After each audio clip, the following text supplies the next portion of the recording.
Brooks, while we wait for Donald Trump to exit, I think many people will be very happy to see that happen. Let's talk about his legacy. What does he leave behind?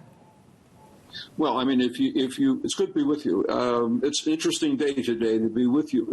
As a matter of fact, it's a good day.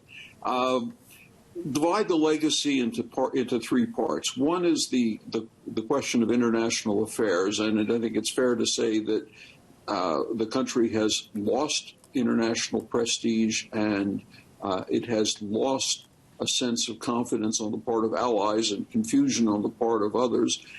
And the end result of the various initiatives with Iran, with North Korea, with China, none of them have actually borne the fruit that was promised.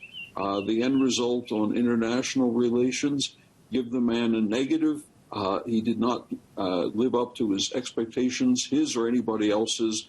Move on to domestic affairs. With his single-minded concentration, if you will, on the stock market averages, I think he fatally confused the distinction between the rising value of the stock market and the overall economic good of the country. And then the moment the pandemic crossed the threshold and the economy went into a tailspin, the legacy is 400,000 dead people as a result of the pandemic, an economy that was as close to shutdown as you could arrange and still be breathing, and millions of people looking for unemployment compensation, looking for food handouts, not a pleasant sight. But then you get to the third basket, and that's the sense of division within the country. Rather than bringing parts of the country together who disagree on any number of things, if there is a legacy, it is that he has created a deeper fissure between those people who liked him and those people for whom he was an anathema. And the country, as a result, was more deeply divided at the end of his time than before it. The example you've already cited at the beginning of your lead-in, which, of course, was the mob attack on the Capitol building by thousands of his supporters, which he had egged on and incited. And I'm using words, and I'm quoting Republican Senate Majority Leader Mitch McConnell, who said just that the other day in the Senate. Yeah. So the thing is, though, that Donald Trump had 74 million people voting him into power when he was elected, right? So people did have some faith in him. They did think that he would turn around the economy. Outside of all of the negatives, because there are so many to list, we'd talk for hours about the negatives, is there anything positive at all that Donald Trump did in those 4 years? I would have to say that I'll give you one thing that is a modified kind of a positive, that he did refocus the attention of elites. He did refocus the attention of politicians on two questions. One was the nature of the U.S.-China relationship and whether or not there were issues there that needed to be addressed. Question of how they were going to be addressed and in what manner, different story. But he did help refocus attention on that question. And the other, and it's kind of a modified positive as well, it's that there was perhaps too often on the part, again, of those elites, a sense that the people in the country who had anxieties economically about the future of their jobs, about the future of work for them and their children and so forth, he caused that to become an issue which everybody is now deeply and fully aware of, even if the solutions, even if the approaches, even if the analysis of it varies depending greatly on who you talk to. So those two things helping to focus attention on those areas, give him a couple of points for that. His approaches that he selected to deal with that, unfortunately, were clearly not the ones that most analysts, most politicians, most economists, for that matter, would have recommended or proposed.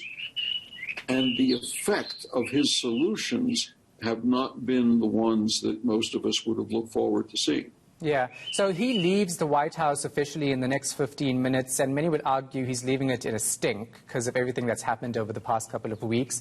Joe Biden saying that he will use his executive authority to undo immediately many of the things that Donald Trump had put into place. So it'll be very key to see the next 100 days how this unfolds. Well, that 100-day marker is, in a way, it's an artificial thing. It evolved out of Franklin Roosevelt's approaches to the Great Depression, but it's now become a convenient kind of yardstick. What does a leader achieve within the first 100 days, 3.5 months roughly? But what it means is that in many cases, Joe Biden as president will sign off on a number of things, either through executive agreements or executive orders, reinstating American participation in the Paris Climate Accord, for example, or reinstating American participation with the World Health Organization, and a number of environmental regulations that the Trump administration had rolled back. The Biden administration, we've got to get used to that. The Biden administration will reimpose them, and the reason these can be done is that they're not laws to be passed by Congress.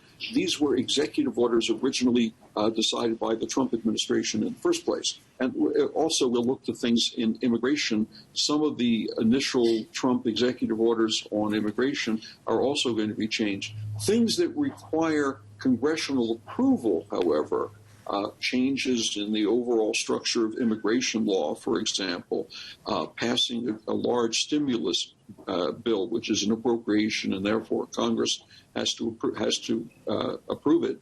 Those are going to be more contentious. Those are going to be hard fought, even if it is true that Joe Biden will have a working majority in the House of Representatives and a one-vote majority in the Senate.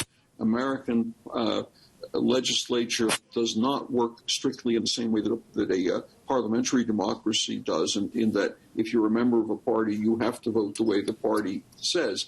Each congressman, each senator, in effect, in many ways, can view themselves as an independent actor. And so people have to be convinced, brought forward, cajoled, encouraged, given some love, so that they will vote the way the party leadership and the president may wish them to. So all those things, contentious ones, big ones, those will all be struggles for the Biden administration, even if the country, and the polling tells you, even if the country believes that dealing with the COVID pandemic and the economic crisis are issues 1 and 2, or 2 and 1, depending on which poll you read, that need immediate attention, there will still be arguments about what kind of stimulus package is necessary and who will get most or all or some of the benefits. Yeah. All right, we're going to leave it right there. Thank you so much for your time. Appreciate it. Brooks Spector, the Daily Maverick's associate editor, joining us, also a former U.S. diplomat.